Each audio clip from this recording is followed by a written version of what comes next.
La paracha de Balak raconte l'histoire fascinante d'un prophète et des nations qui a été convoqué par le roi de Moab pour maudire Israël après l'avancée victorieuse des Juifs vers la terre de Canaan. En fin de compte, au lieu de malédiction, le prophète fait jaillir de sa bouche la plus splendide des poésies jamais composées sur le caractère unique et le destin du peuple juif. Ces fabuleuses paroles poétiques sont devenues une source d'inspiration depuis des millénaires et sont récitées quotidiennement dans nos prières. Pourtant, il y a quelque chose d'étonnant dans ce récit. La Bible raconte comment les émissaires de Moab et Midian, ces deux rois qui constituaient deux peuples qui étaient ennemis, mais qui ont fait la paix uniquement pour faire barrage aux Juifs, souhaitent tous deux que Bilam maudisse Israël. Bilam leur dit de passer donc la nuit pendant qu'ils consultent Dieu. La réponse de Dieu est sans équivoque. Ne va pas avec eux, tu ne dois pas maudire ces gens car ils sont bénis. Bilam obéit, il refuse d'y aller. Balak, le roi de Moab, redouble alors d'efforts. Peut-être que des messagers plus distingués et une récompense plus significative persuaderont Bilam de changer d'avis. Il envoie donc une deuxième délégation d'émissaires, et la réponse de Bilam est très touchante. Même si Balak me donnait son palais rempli d'argent et d'or, je ne pourrais rien faire d'important ou de négligeable pour passer au-dessus du commandement divin. Pourtant, il rajoute une phrase fatidique à ses propos. Maintenant, restez ici ce soir, comme les autres l'ont fait, et je saurai ce que Dieu me dira d'autre. La volonté de Bilam est claire par cette phrase qu'il a rajoutée. Bilam suggère que Dieu puisse changer d'avis, et à notre grande surprise, c'est exactement ce que Dieu semble faire. Cette nuit-là, Dieu est venu chez Bilam et a dit « Puisque ces hommes sont venus te chercher, pars avec eux, mais fais ce que je te dis de faire. » Bilam a suivi cette dernière instruction de Dieu. Il se leva tôt le matin, Vayashkem Bilam baboker, Vayachavosh et atono. Il se leva très tôt et attela lui-même son âne pour son départ.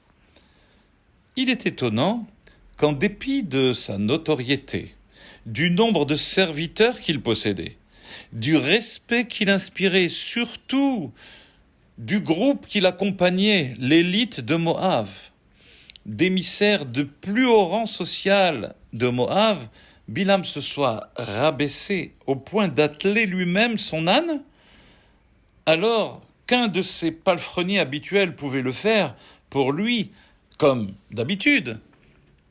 Et de là, Rashi déduit ce que le Midrash rapporte au nom de Rabbi Shimon Bar Yochai, Shehasin'a mekalkelet et ashura, que la haine bouscule les règles établies.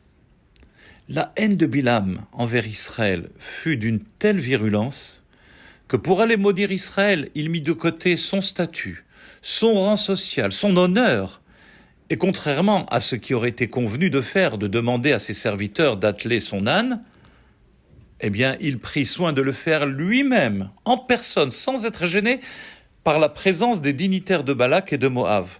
Sa haine envers les Juifs l'a complètement déstabilisé.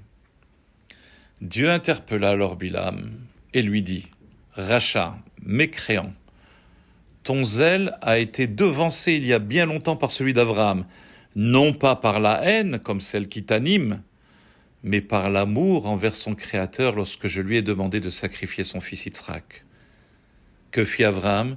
Vayashkem Abraham baboker vayachavosh et hamoro. » Presque mot pour mot ce qui a été dit à Bilam, à propos de Bilam. Abraham se leva tôt, comme toi, Bilam, et attela lui-même son âne, alors qu'il avait, comme toi, des serviteurs qui auraient pu accomplir cette tâche. Mais ce qui a déstabilisé Abraham, c'est un amour démesuré, alors que toi, Bilam, c'est une haine démesurée. Mais qu'espères-tu, Bilam? Que ta haine hors norme réveillera des décrets dans le ciel contre mon peuple qui a eu effectivement des déviances, hors normes également. Il a eu des déviances dans le désert, notamment par une dizaine de révoltes et de rébellions. Mais Dieu lui dit, ne te fatigue pas à chercher la faille qui te permettra de maudire le peuple d'Israël, à qui je voue un amour inconditionnel. Même s'ils ont dévié, Abraham t'a devancé par le mérite de l'amour hors norme qu'il a manifesté à mon égard, avec zèle, en acceptant de sacrifier son fils unique Yitzhak. Par cela, Abraham a gravé dans l'histoire de l'humanité et pour l'éternité ma bénédiction. Et toi, Bilam, tu as également gravé dans l'histoire de l'humanité et pour l'humanité que toute malédiction adressée à Israël se transformera en bénédiction. Et ceci est d'ailleurs inscrit et approuvé clairement dans la Torah, dans le Deutéronome au chapitre 23, où il est dit « Vayahafor Hashem Elokecha lecha et hakelala livracha ki ahevecha Hashem Elokecha » L'Éternel ton Dieu a transformé pour toi la malédiction en bénédiction, car il t'aime.